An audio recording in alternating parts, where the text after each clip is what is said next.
I wasn't the picture of happiness. I had been abused by a neighbor, bullied in school, and was generally depressed. I saw enjoyable occasions as finite moments that would end too soon.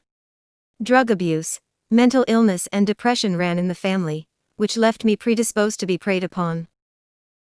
My relatives and I were looking for answers and hope. While I felt a little better after a Catholic confession, it never lasted long enough to change my life. One day, some old friends came over. When asked how they were doing, their confident reply was, "We couldn't be better. We have the joy of the Lord and have been born again." Born again, we learned, meant following a formula for forgiveness, baptism, and what they called being filled with the Holy Ghost. These friends showed us many Bible references about what they'd found.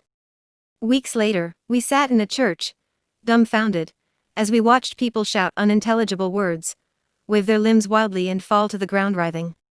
We were prompted by several members to follow suit, but we stiffly declined. The sheer volume of the shouting and sound system stifled my thoughts. Then, before I knew it, everyone was calm.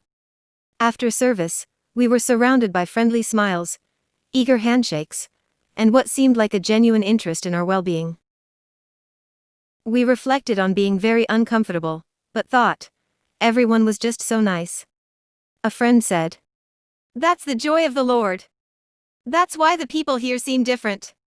The joy of the Lord goes beyond happiness and changes you." We desperately wanted a solution to our misery, and this promised better things to come. Later, we decided, just because it's uncomfortable for us, doesn't mean it's uncomfortable for God. If God likes it, we can learn to like it too. Next, we would study more with our friends, and ultimately decide to come back.